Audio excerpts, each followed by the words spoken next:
Welcome back to the Next Level You podcast, where we help you build the bridge between your now and your next. I am your host, Myria Johnson, joined by my mother, co-host and co-visionary, Dr. Miriam Johnson. Hello, everyone. Thank you for joining us. Today, we continue our year-end tradition of pausing to reflect on the letters we have covered so far. In this episode, we're bringing together the heart of the letter C, which focuses on confidence, and the strength of the letter D, which focuses on discipline. If A and B were about setting your foundation, C and D were about rising into that foundation with courage, clarity, and consistent action. Today, we revisit the lessons, the stories, and the moments that shaped your understanding of confidence and discipline this year. Our confidence episodes began right where the letter B ended. We talked about how confidence is not loud or perfect. Confidence starts with belonging to yourself. It begins with telling yourself the truth, even when the room tries to tell you a different story. One of the clearest examples we shared in C Part 1 was the moment when you begin questioning your communication style because it does not match the dominant style in the room. You may be someone, like me, who communicates through long reflective emails or thoughtful written updates. That is how you process, think, and lead. But then you notice that people aren't reading what you wrote. They ask questions you've already answered or schedule meetings to clarify things you've already explained. And suddenly you start wondering, maybe I should say less. Maybe my voice is too much. Maybe I should change how I show up. But confidence in that moment is not about becoming louder or changing your entire style to fit in. It is about belonging to yourself first. It is a quiet decision to honor the way you naturally express your voice, even if others do not immediately understand it. That is confidence. Not perfection, not performance, just choosing not to shrink the truth of who you are, even when the room tries to tell you a different story. We explored what it means to be the first or the only. The first in your family to achieve something new, or the only one in the room who looks like you, thinks like you, or leads like you. We emphasize that confidence is not built in the absence of uncertainty. It is built on uncertainty. For example, in C is for Confidence Part 1, we revisit the scenario of starting a new job as the first or the only one in the room. You might be the first in your family to graduate from college, the only person of color on your team, or the only one who did not attend a particular type of school. You walk into the room, look around, and quietly wonder if you really belong there. In those moments, confidence is not about being the loudest voice in the room. It starts with belonging to yourself. It sounds like telling yourself the truth. I earned this role. I bring value. My perspective matters, even when the room feels unfamiliar or others do not see you yet. That inner truth-telling is the first expression of confidence, because you are choosing not to abandon yourself, even when the environment makes you question your place. We also talked about the quiet expressions of confidence. It takes courage to try again after failure. The strength it takes to speak up when your voice is shaking. The honesty required to advocate for yourself when self-doubt tries to shrink your voice. For example, in C Part 1, we talked about how confidence begins with telling yourself the truth, especially when self-doubt is trying to shrink your voice. Think about the moment when you realize you are overloaded at work. Your plate is full, deadlines are stacked, and you are barely keeping your head above water. Self-doubt whispers. Everyone else seems to manage. If you speak up, they'll think you cannot handle it. But confidence requires honesty. The honesty to admit, this workload is not sustainable. I need support. And that honesty is what allows you to advocate for yourself. It sounds like saying to your manager, here is everything I'm responsible for right now. To meet these deadlines with quality, I will need to shift priorities or get additional support. You're not being dramatic. You're not being difficult. You are honoring your truth instead of letting self-doubt convince you to stay silent. That moment, choosing honesty over hiding, is where confidence begins. Because you are no longer abandoning your needs to keep the peace. You are standing up for the version of yourself you are becoming. And we grounded this work in real-world frameworks. We explored transformational learning, the imposter phenomenon, and what it means to honor your truth with clarity and care. We reminded listeners that confidence is a practice. It's not a personality trait. It's built step by step. In C Part 1, we used real-world frameworks to help make confidence practical, not theoretical. When we introduced transformational learning, we talked about how true confidence often comes from re-examining old beliefs you were taught to accept without question. For example, you may have grown up believing that speaking up is disrespectful or that asking for help means you're weak. Transformational learning invites you to pause and ask, is that belief still serving who I am becoming? That shift in thinking is the beginning of authentic confidence. We also revisited the imposter phenomenon, especially in moments when you are the first or the only in a room. Instead of letting those doubts define you, we walked through how naming what you feel and grounding yourself in evidence, your experience, your effort, your earned opportunities, helps quiet that inner critic. And we talked about what it means to honor your truth with clarity and care. Sometimes that looks like saying, I'm not comfortable with this deadline, or I need more support, or that comment didn't sit right with me. Those are small but powerful acts of confidence, because that is the heart of C Part 1. Confidence is not a personality trait. It's a practice. It's something you build step by step through reframing old beliefs, challenging self-doubt, and choosing truth over fear in everyday moments. In Part 2, we explored confidence in an emerging world. A world shaped by artificial intelligence, shifting industries, and constant change. We talked about self-efficacy, intellectual autonomy, and ProSci's ADKAR change management model as tools that keep you steady in a world full of uncertainty. For example, we used emerging technology to illustrate how confidence is being redefined in today's world. When we discussed artificial intelligence, we acknowledged that many people feel intimidated by new tools such as ChatGPT, Microsoft Copilot, or industry-specific automation. Instead of pretending to know everything, we walked through how self-efficacy grows when you try one small task, get one small win, and build belief through action. We also introduced intellectual autonomy using Paul and Elder's critical thinking traits.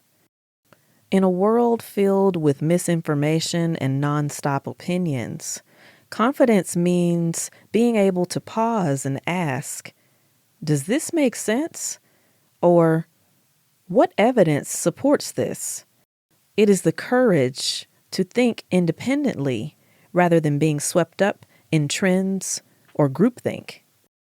And then we grounded everything in ProSci's ADKAR change management model, especially knowledge and ability, to help listeners break down overwhelming change into manageable steps.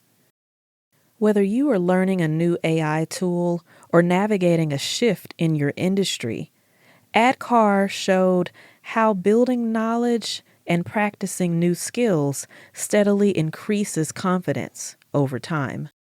All of these conversations pointed back to the same truth. In a world full of uncertainty, confidence is not about knowing everything. It's about believing you can learn, think clearly, and adapt. That is how confidence becomes a practice instead of a personality trait. We also connected to the Kubler-Ross change curve and showed how emotional readiness and skill development work hand in hand. Confidence requires courage, but it also requires clarity. It requires thinking for yourself and making decisions that align with your values. For example, we connected this conversation to the Kubler-Ross change curve by showing how confidence is shaped not only by what you know, but also by what you feel while learning. When you enter a new space like learning AI, stepping into a new role, or navigating a shifting industry, you often move through stages like denial, frustration, bargaining, or discouragement before you reach acceptance. We emphasized that these emotional stages are not signs of weakness, they are signs that you are adapting. And that adaptation requires both courage and clarity. Courage to keep going when the learning curve feels steep, and clarity to separate your emotions from your truth. That clarity is where intellectual autonomy comes in. Pausing to think for yourself, asking what makes sense, and making decisions that align with your values instead of acting out of fear or pressure. The big message from C was this: confidence grows through action. It strengthens through clarity. It endures through honesty. And it becomes visible when you stop shrinking and start standing in who you truly are. Confidence grows when you honor both sides of the Kubler-Ross change curve. The emotional readiness to acknowledge what change feels like, and the skill development that gives you the ability to move through it. When those two work together, you are not just reacting to change, you are leading yourself through it with intention and integrity. So leave this year with the following reflection prompt. Where did you choose courage over comfort this year? In the discipline episodes, we shifted from courage to consistency, from finding your voice to following through on what matters. We talked about how discipline is not punishment. Discipline is alignment. It's choosing behaviors that match the future you want. For example, in the discipline episodes, we showed how the conversation naturally moved from courage to consistency. One example came from when we talked about how easy it is to set a goal, speak the truth, or name your intentions, and how much harder it is to follow through when the excitement fades. We used the simple moment of honoring your bedtime alarm as a real example. In part 1, Maria shared how she often ignored the alarm because she wanted to finish everything on her list. But discipline in that moment was not about punishment or perfection. It was about alignment. It was about choosing the behavior that matched the future she wanted. More rest, more clarity, more energy, and more peace. That choice to turn off the screen, stop the task, honor the alarm, became a quiet reminder that discipline is not about force, it's about care. It's about creating daily actions that reflect who you are becoming. That example made the whole point clear.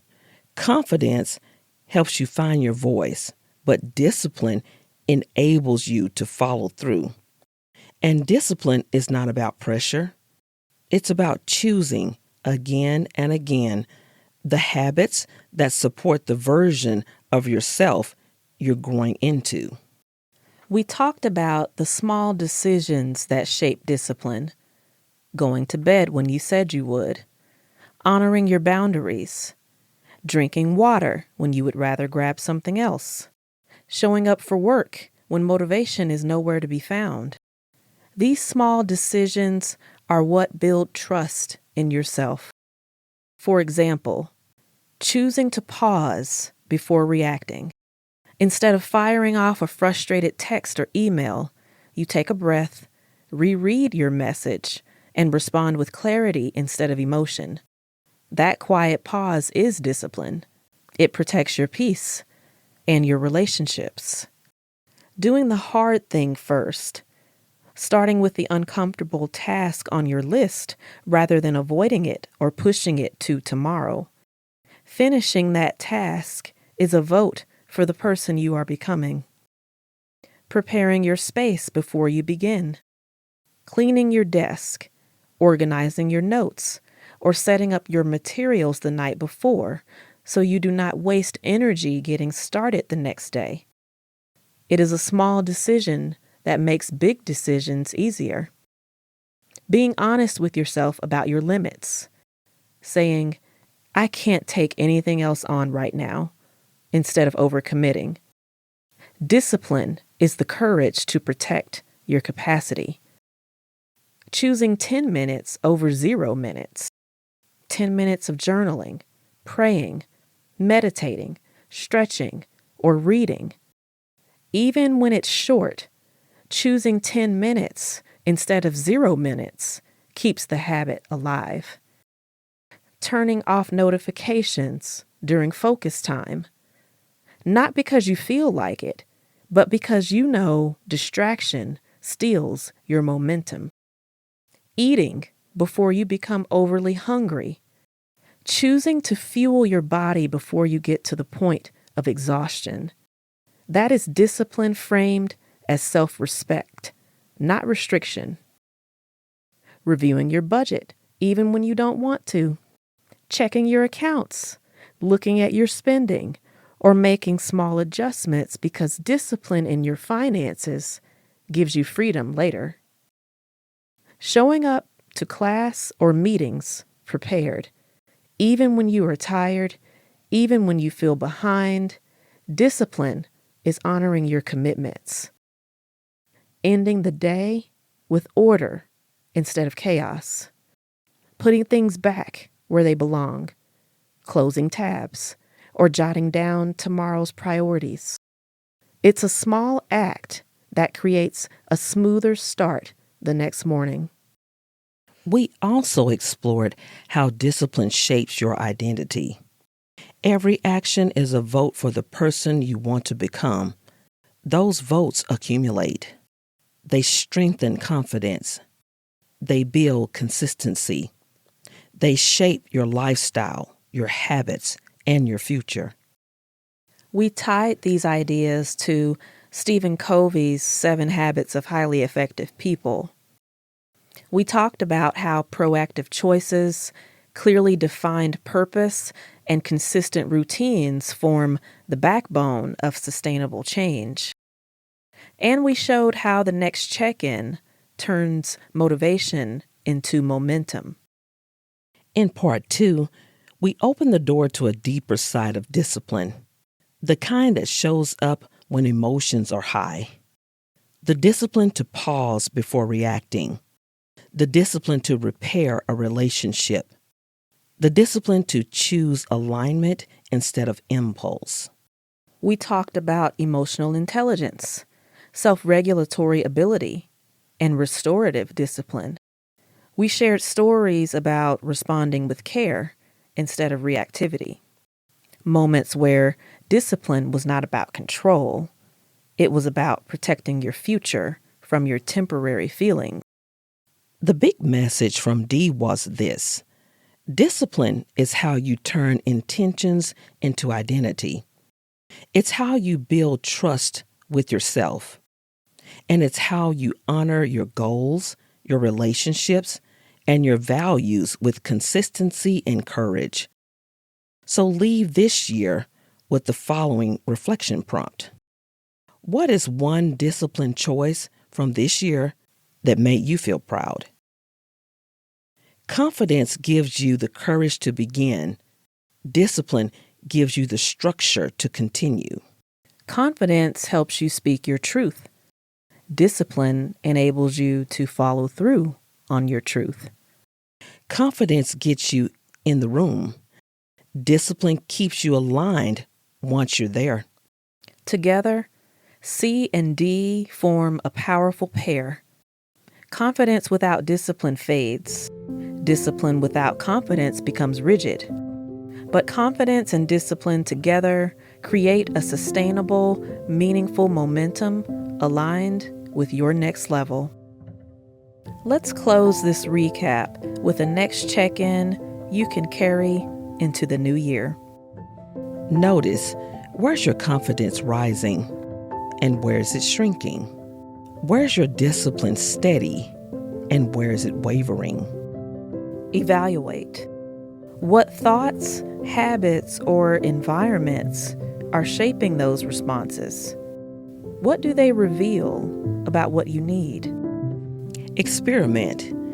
Choose one small action to rebuild confidence or strengthen discipline. Just one. Something simple and repeatable. Track. At the end of the week, reflect on what that action shifted. Notice the impact and celebrate the progress. Confidence and discipline are not one-time achievements. They are lifelong practices. They evolve with you. And the beauty of this journey is that you are never expected to master everything at once. You can grow, you can reset, you can realign, and you can begin again. Thank you for walking with us through this recap of C&D. We are proud of you, and we are excited for what you will build next. We would like to conclude with one of our favorite poems, which has increased our confidence and discipline time and time again. The name of the poem is Today is Ours. Let's live it.